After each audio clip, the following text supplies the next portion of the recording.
Cuando uno está en la situación de profesor y ve que hay gente que o la quiere pasar o no le da o no está en el momento para hacer algo, a veces hay que decirle, mirá, no te tenés que dedicar estrictamente a esto como única opción en tu vida. Wow. Bien, estamos de vuelta en el segundo bloque de identidades. Bienvenido, Cristian, ¿cómo estás? Muy bien, gracias por la invitación. No, gracias a vos por Gracias venir a vos por acá. venir. Bueno, tenemos un montón de cosas para hablar. Lo primero, preguntarte cómo fue tu día hoy, para entrar en sintonía. ¿Cómo llegás a este momento en el cual estás conversando con nosotros tres? Cerrando la semana encima. Fue un buen día, un día atípico porque suelo trabajar yendo a más escuelas y más cosas y hoy fue un día tranquilo por otras cuestiones. Bien.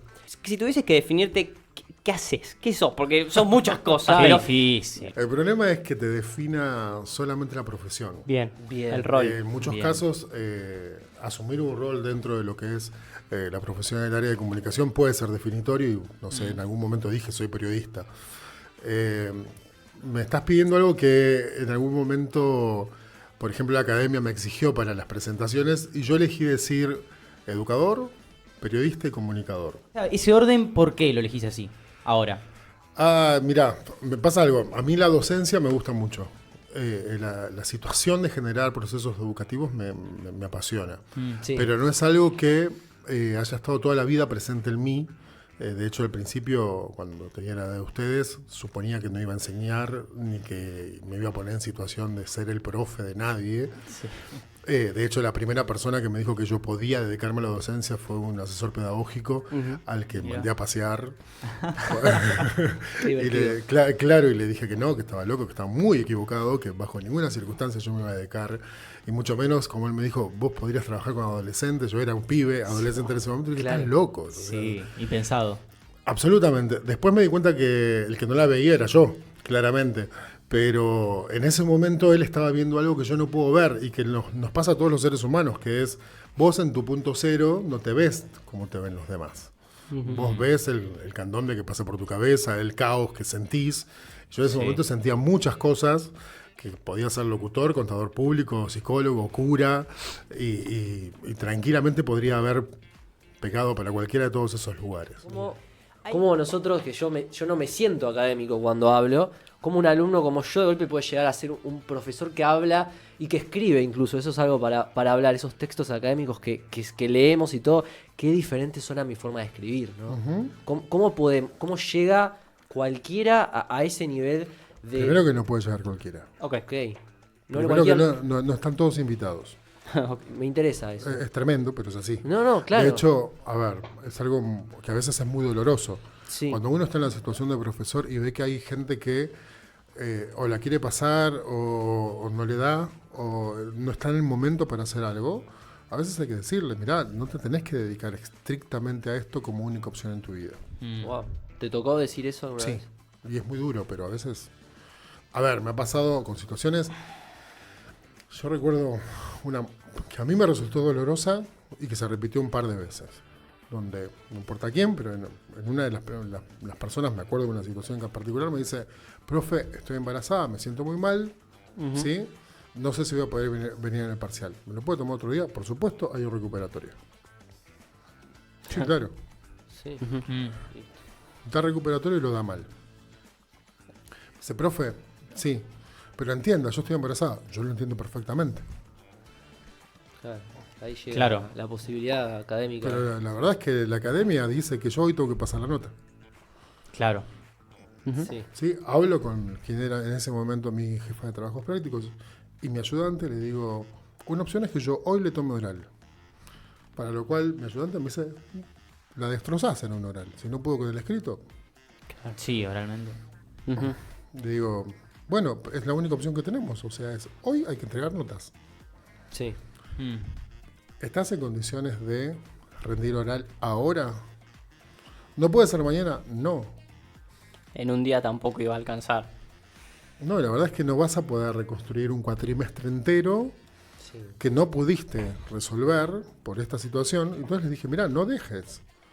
Pero la verdad es que hoy vas a irte desaprobada, el segundo parcial te fue muy mal, entonces no hay muchas posibilidades, pero recursá. Y fíjate, y si no, hay otras alternativas. Bien. No, lo que pasa es que ya tengo un hijo. Bueno, con un hijo en camino y un hijo por cuidar, ¿este es el momento de cursar una carrera universitaria? Claro. ¿Qué vas a hacer cuando tengas que hacer el trabajo de tesis? ¿Cómo vas a afrontar la situación de los próximos exámenes? No es un problema mío, pero yo te tengo que hacer ver tu problema. Y es una decisión tuya, ver no si tenés la capacidad o no, porque te puede llevar más o menos tiempo, eso no importa. La construís a la capacidad. Sí, obvio. Lo que yo no puedo es que vos elijas un tiempo distinto con las responsabilidades que asumiste en este momento. Si vos me decís hasta legalmente, el derecho superior es el del niño. El marco regulatorio dice que vos no tenés un derecho sobre tus hijos. Son tus hijos los que tienen el derecho a tener un adulto que los cuide. ¿Qué haces sintiéndote mal acá? Cuando en realidad tenés que estar cuidando a tu otro niño y tratando de cuidar esa vida, que vos decís que está a punto de llegar y que peligra. ¿Qué haces caminando si peligra? Y la alumna... Entonces, nada, fue una situación muy fea, digamos, pero yo le dije, mirá, quizás tenés que dejar pasar 1 o 2 cuatrimestres, que se estabilice la situación, que tengas alguien que te cuide a tus niños ya nacidos, que vos estés bien de salud, Sí. y volvés a retomar. La facultad Y puede si esperar. no sos licenciada, se termina el mundo. Hay un montón de gente que tiene trabajos re dignos y que no son licenciados. Mirá. Sí. No estamos todos llamados a lo mismo. Digo, yo no, a ver, a mí me hubiera encantado ser deportista. No me puedo mover, tengo un sobrepeso de 50 kilos y cada vez que bajo de peso es porque hago un enorme esfuerzo y mi cuerpo tiende siempre a estar más gordo de lo que tiene que estar. Bueno, la verdad es que no puedo ser futbolista. Tengo que tener también un criterio de realidad. Ok. No tengo esa habilidad, digo. Ok, ahora Claro. vamos a hablar un poco de ese criterio de realidad, pero... Sí, quería ir a una... que cuando hablamos hoy en día y vemos a los autores, nosotros tenemos esto que introducen en nuestra vida, ¿viste? Que yo creo que nos saca muchísimo tiempo, que no es una excusa para nada, no nos vamos a Yo lo excusar. uso como excusa a veces. Pero bueno. Yo lo que digo es, cambió muchísimo el estudiante que eras vos al estudiante al cual hoy le das clases. Sí, pero cambió el mundo. Claro, no solamente un Y dispositivo. digo, ¿se adaptó también la educación a ese Yo cambio? Tengo que confesar algo. Cuando escuché la anécdota que nos contaste aquella vez de cómo te tomaste el estudio, cuando empezaste a estudiar, dije, ¿qué estoy haciendo con mi vida? ¿Cómo estoy estudiando yo? Que mi docente estudiaba de una manera totalmente superior, en horas, en dedicación, en profundidad incluso de los textos. ¿Qué fue esto? Pero, Soy yo. a ver, está bien, quizás Sí. resumámosle a la gente porque no tiene por qué Sí, saberlo. ok. Es cierto que hubo un momento en que yo hice un clic, yo era muy mal alumno Ok. y sigo siendo mal alumno, ustedes debieran saberlo. Digamos, a mí me cuesta mucho habitar la alumnidad, que Sí. la alumnidad tiene que ver con ese lugar, como ese lugar cero donde todo el mundo se sienta prolijamente en el banco Sí. Sí. y uno como docente va y se encuentra con todos iguales. Sí. Hay como una especie de suspensión. Ok. Todo el mundo suspende la vida ahí. Ahí no Bien, importa si vos sí. estás separándote, si tenés un amante, si te duele el tobillo, si ese día entrenaste, si Sí. venís de dormir. ¿De dónde venís y a dónde vas? Sí. Claro. Nada, ahí se suspende todo y sos alumno. A mí ese habitar la alumnidad me cuesta muchísimo. Bien. ¿Por qué? Porque me cuesta muchísimo renunciar a todas las cosas que todo el tiempo me están pasando. Bien. Claro. El buen alumno es el tipo que suspende y en el momento que es alumno es muy prolijito y hace Sí. caso. El super yo y a que pleno. es hiper obediente. Claro. No me sale. Es Bien. lo primero que tienen que saber. ¿Sí?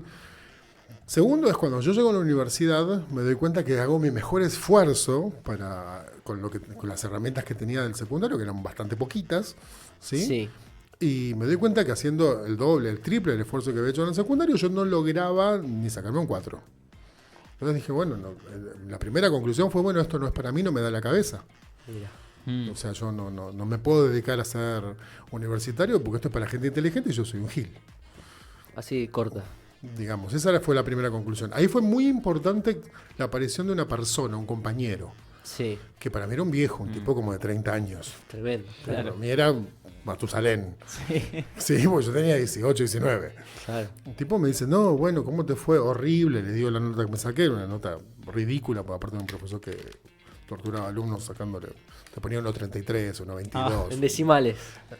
Inventaba una escala y no repetía números. Entonces, después había como la escala de quién era peor que quién y quién era mejor. Claro. Pero no había dos personas con la misma nota. Anda a definir tu valor según ese examen. ¿no? Era Era solo A criterio con de él. a un criterio que aparte era como decir, bueno, esta es la escala del aula que tengo acá. Claro. Y era bastante humillante si te estabas debajo del 7, digamos. Mirá. Que éramos la mayoría, por supuesto.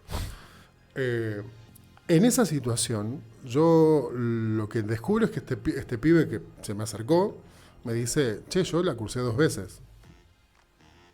Y a esta materia.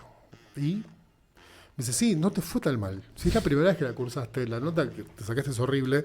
Sí, es un aplazado, pero Podría haber sido peor. podría ser mucho peor. Y de hecho, ahora hay gente a la que fue mucho peor que a vos. Entonces, capaz que no te está yendo tan mal. Visto así, es tremendo, porque, bueno, a ver, comparemos con el fracaso de todos los demás. No estoy tan mal. Bueno, nos medimos mucho con las comparaciones todo, Sí, todo el tiempo. terrible. ¿Viste? Uno no está, que desde esa perspectiva no estaba tan mal.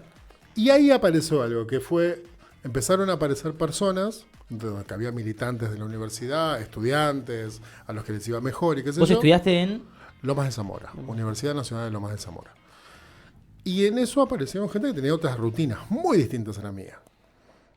Apareció un compañero que para mí era un loco, que cuando leía caminando en círculos en el patio, afuera, y un día me explicó por qué lo hacía, y a mí me sonó re lógico. Una vez que me lo explicó, Sí. me dejó de parecer un pelotudo, perdón, pero me No, dejó de está parecer bien. un pelotudo, Sí, entonces claro. dije, y me di cuenta Y lo pusiste en que... práctica. Sí, vos haces lo mismo. Y de aparte a mí me pasaba algo, que era, yo tenía sueño, yo empezaba a leer y me daba sueño prácticamente al segundo párrafo. hecho. Claro. Y vos te parás y empezás a caminar y el sueño no viene. Entonces no te pones a dormir. Bueno, te viene re bien. Otra cosa que hacía esta persona era, antes de eso tenía que comer algo. Sí. Pero por lo general tenía un criterio que era o tomar un vaso de leche o comer un café con un pedacito de media luna, pero él te decía, nunca la media luna va entera, ¿Por qué? Claro. porque te llenás y te da Claro, sueño. te da Entonces te sueño. decías, comer un poco Un para poquito. tener energía. No, Sí. no es me Visionario. lleno, Sí, o sea, sí, sí. no es un kilo de asado. Y bueno, en un momento era como, ese es el criterio. El criterio es, yo me pongo en situación de estudio y activo para ser estudiante. Yo pensé que ser estudiante era una situación pasiva. Claro. Y Era acá me dijo, efectiva. es re activa. Es una situación Y activa. entonces la otra era, bueno, si te perdés y no entendés, léete en voz alta. Mm. ¿Para qué? Para que aparte de leer, te escuches. Bueno, leo mal, aprende a leer, corazón. Wow. Vas a poder aprender a leer. Sí, se puede. Y bueno, una vez que empezás a leer en voz alta, empezás a moverte en el momento, estás bien preparado, tenés algo de energía, empezás a entender. En algún momento la conexión, la sinapsis, la conexión neuronal funciona, se hace. Sí. La construís. Esa fuerza de insistencia también es frustrante. Ahora, también el mundo era otro. Cuando yo les digo esto, el mundo era otro, eran caros los libros, pero eran accesibles. Y después vivíamos en una universidad rodeada de fotocopiadoras. Mira. Claro. Sí, que adentro tenía fotocopiadoras muy baratas, llevadas adelante por el centro de estudiantes. Era barato. Wow. Y no existía la posibilidad de hacer PDF. un PDF Claro. o Claro, Yo no, recurro al virtual. PDF realmente porque me saldría muy caro no hacerlo. Puedo pagarlo, sí, claro, pero tengo que resignar otras cosas y elijo el Que PDF. tiene otras ventajas. Sí. De hecho, uno el PDF lo puede utilizar de un modo distinto al texto escrito. Sí, procesadores de texto. Sí, estamos hablando con Cristian Gauna, comunicador, profesor, nos dio su definición, estamos charlando un poco Sí. de ser un buen estudiante o un mal estudiante, o cómo él se consideraba Igual ahí hay una diferencia. Yo soy un buen estudiante. un soy alumno. muy mal alumno. Alumno, ahí Ok. está. ¿Cuál es la diferencia así de entre un estudiante y un alumno desde tu Estudiar perspectiva? estudio yo. Bien. La alumnidad es la que me exige la institución y el otro. Ok. Bien. Claro. Bien. ¿Cómo vos te viste entrando a esta institución académica que es la facultad? ¿Y cómo te viste saliendo de ahí? Que al principio vos contabas que medio como que no entendías muy bien cómo era la dinámica, que decías que era mal alumno, decías... ¿Y cómo saliste con todas esas herramientas que después te hicieron cambiar tu percepción de qué hacer? Bueno, al cambiar la forma de hablar, a cambiar la forma de leer, a cambiar la forma de estudiar, también me empecé a vincular con otros compañeros. Ok. Ok. Y esos compañeros, por lo general, leían, estudiaban y les iba bien. Y uno empieza a aprender también, che, ¿qué hace el que le va bien? Estudia. Pero eso, claro, estudia. Pero eso pasa en la vida. También Sí, es sí. cuando vos no sé, querés hacer periodismo, ¿qué le pasa a los periodistas que empiezan a destacarse? ¿Qué es lo que hacen? A veces no te lo pueden contar porque no saben, no es de mala onda. No, es como explicar cómo manejar, ¿no? Claro. Claro. vos podés acompañar a alguien en el proceso, sí, sos un buen docente innato, pero tanto con el periodismo, con las relaciones públicas, con el cantar, con el deporte, hay algo que depende de vos. De cómo vos te descubrís habitando ese lugar, esa función, esos roles. A mí me pasó eso, de a poco me empecé a descubrir en un lugar distinto. Me empecé a sentar en un lugar distinto en el aula, es cierto, pero también estaba en otras discusiones. También me encontré con que cuando empecé a entender, de a poquito empecé a explicarle a otros muy rápidamente, y entonces cuando más explicaba a otros, más entendía yo. Uh-huh. Y entendí que había algo del proceso de enseñanza que era reconstructivo para mí. Entonces le hacía el favor a quien quiera, que quería o necesitaba que alguien le explique algo. Yo te explico, esto es lo que entendí yo. Claro, ¿sí? Y aprendías vos. Y la otra es que también reconocí, gracias a un compañero, el Pampa, Darío Sandoval, a quien quiero mucho, y ya hace muchos años que no veo, casi más de 20 años, pero el Pampa era brillante, pero un pibe que leía, y leía todo, entero los textos. Y yo no tenía tiempo, porque primero mis papás no me mantenían, sino que es una realidad de muchos jóvenes. Mi papá me dijo, vos tenés techo y comida, es lo que tenés garantizado, el resto, pibe, salí a laburar. Entonces yo laburaba, casi toda mi universidad laburé de preceptor doble turno, así que no me quedaba mucho tiempo. Claro. El Pampa a veces venía a mi casa a estudiar, él venía de La Pampa, se vino a Buenos Aires, y él leía, pasaba, marcaba los textos, los resumía, hacía cosas, y a veces me decía cosas muy tremendas, como este es un texto que tiene esta parte que no entiendo, Cristian, lee esta parte primero.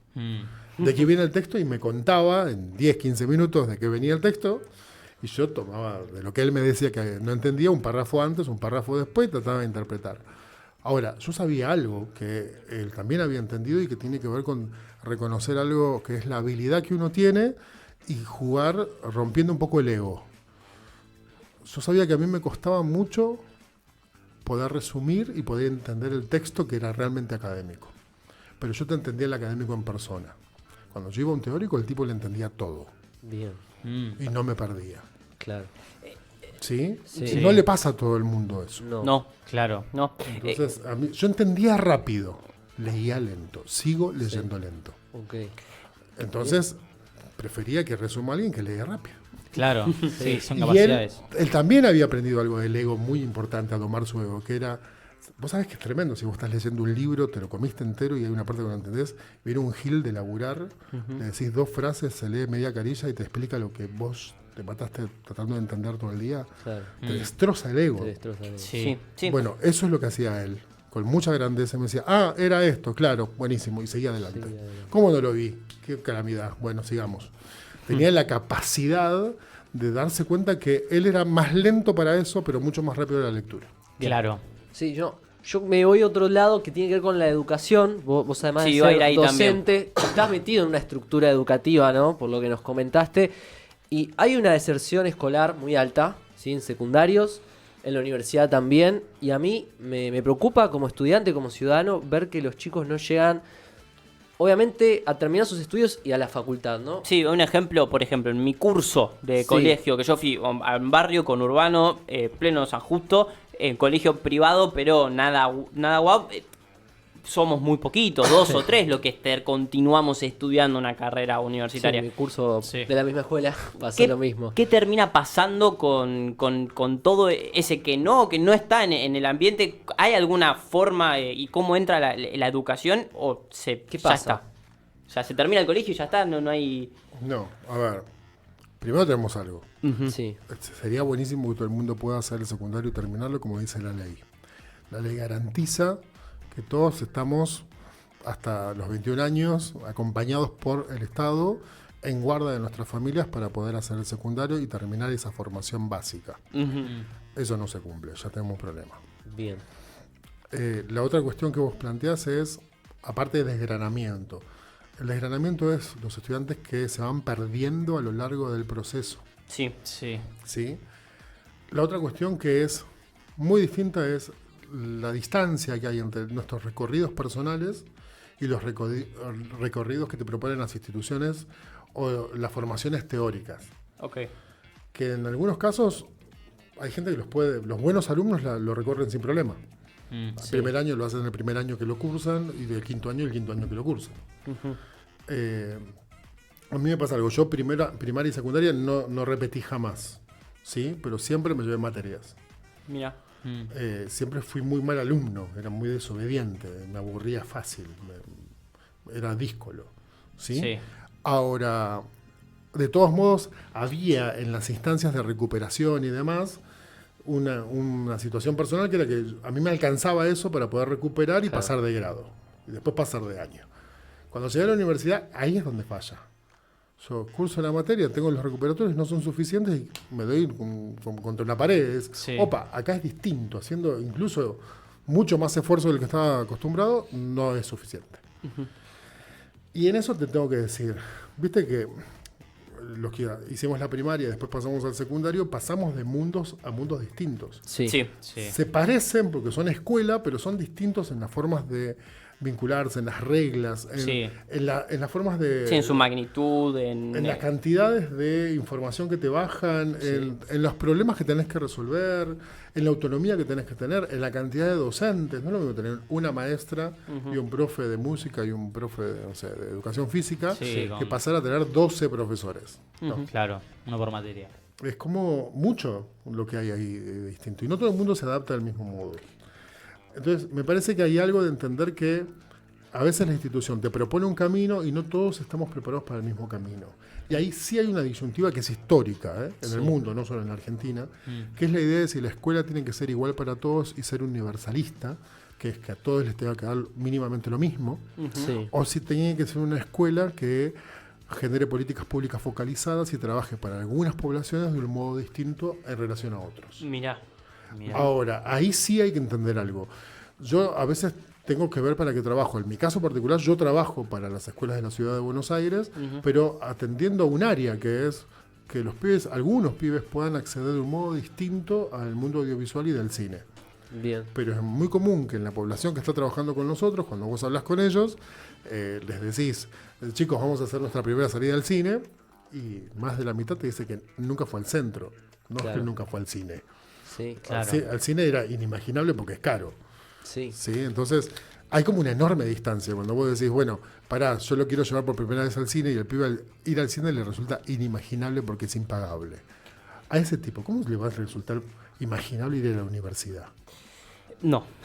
Pasan muchos invitados por acá, todos le hacemos la misma pregunta y si tuviese que preguntarte a vos, Cristian, ¿cuál es tu identidad? ¿Qué es eso que sentís que Te define que que te sos? define que sos? Bien, ¿cuál es tu identidad? ¿Qué es eso que te hace diferente a todas las demás Lo personas? positivo de Cristian.